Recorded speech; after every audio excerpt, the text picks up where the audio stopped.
If you take a look at this flat of tomato plants, there are a lot of plants here. I plan to thin it down to 2 per pot, and even at 2 per pot, that would make it about 36 plants in this one tray.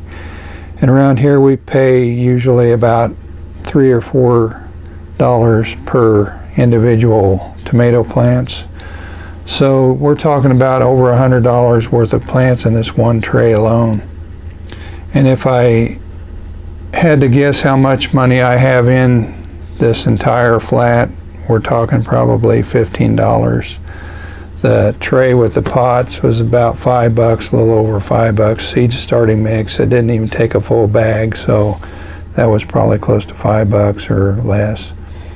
And then if you figure up the cost of the seeds per seed, you might have another $5 or $6, but as you can see, you're saving a lot of money by starting your own plants.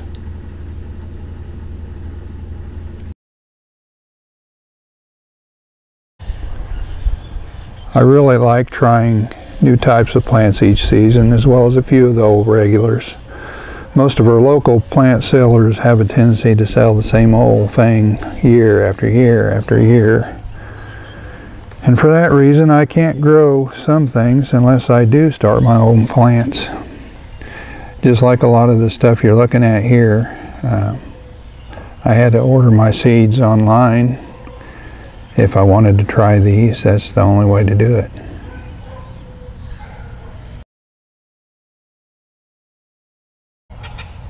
When it comes to starting seeds, I think it's just plain fun.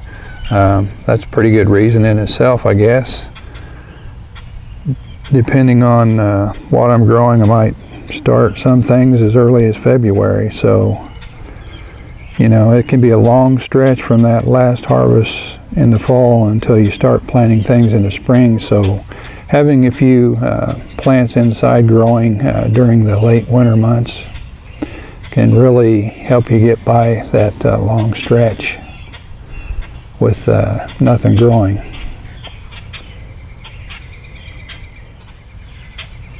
And when you're having cabin fever real bad, it's just really nice to be able to go in and look at some green growing plants.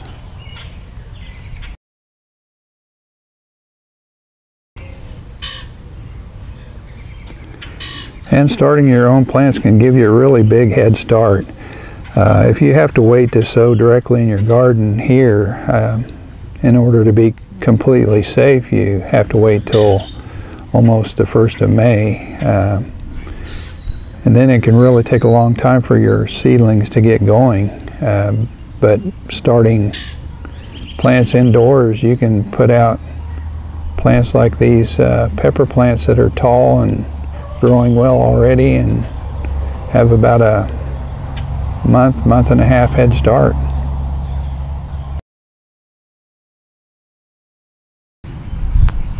For anybody that knows the size of my garden, if you look at this flat of tomato plants, you know that not all of them are going to be going in my garden.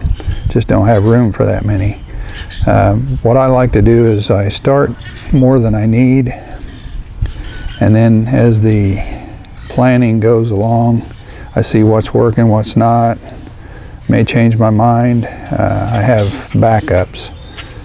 And these backups are real handy for sharing with family and friends, and I even started a couple in the back there for some friends of ours specifically. So if, like for instance this year, I have a grafting project going on, and if that doesn't work out, I have backups here. So plan A doesn't work, I have a plan B.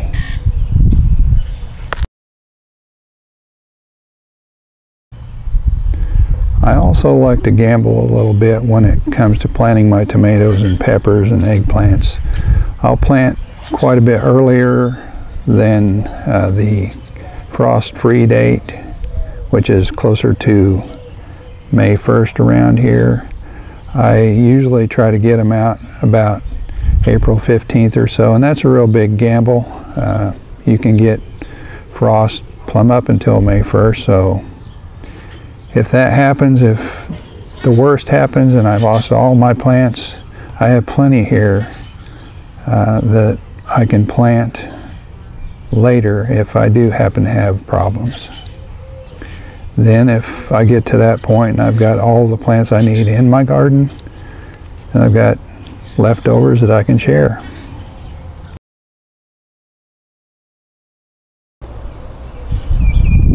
When I come out here and look at the garden, there's just a sense of satisfaction knowing that those peppers there, I grew those from seed, and the peanuts, I grew those from seed. Some peanuts over there I grew from seed.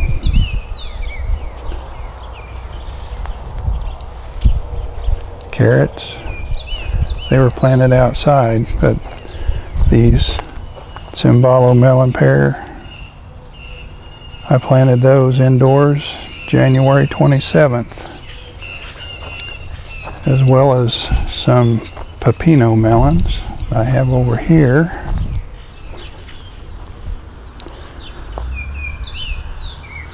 But all of those were started indoors, along with a lot of the greens that I have out here too.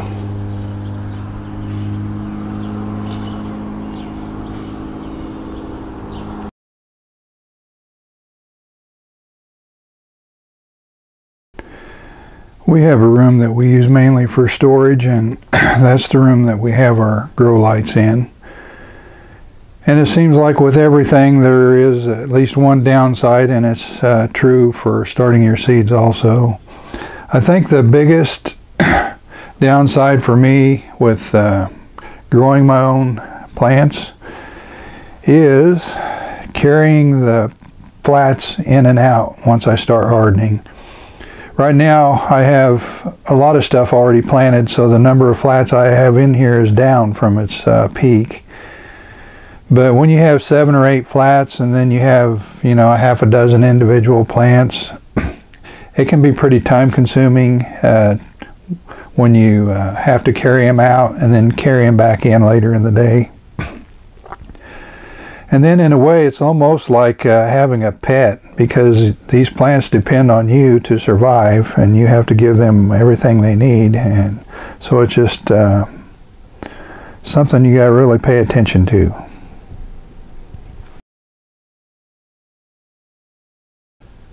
As you can see, I just have them on the floor with my grow lights, and they can take up a lot of space. So when we have the peak number of flats in here, you can't even hardly walk around. So that's something to consider too. They would be better on a shelf, but that's a project I haven't gotten into yet.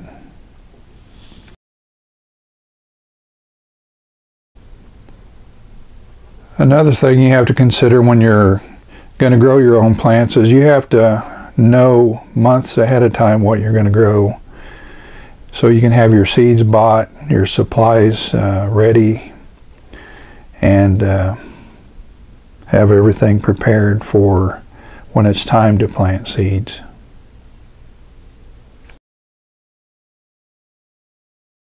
If you grow your own plants very long, eventually you're going to be disappointed. You might put a couple of flats out or something and forget you did it, get busy with something else, or run into town or something, and then the next thing you realize they've been out in the sun for 4 hours when they aren't really hardened for that, and you can lose a whole flat or more that way. Or sometimes, like for instance, I had a hailstorm that took a few of my plants out, and that happens too. Bad weather, unexpected weather, maybe a bird might come along and peck some of them. Just lots of different things can go wrong. So it's, you know, eventually you're going to have one of those problems, and it's not like you can run down to the nursery and buy another one, because if you ordered your seeds online, then you might not have enough time to start more. But as you can see, After weighing the pros and cons, I still think it's worth it for me to grow my own plants. It might not be worth it to someone that has a really small garden that only plants 3 or 4 tomatoes or a couple of peppers, something like that. But somebody has a larger garden and plants more tomatoes and peppers and some of the more expensive stuff to buy, it might be something to consider if you've never tried it.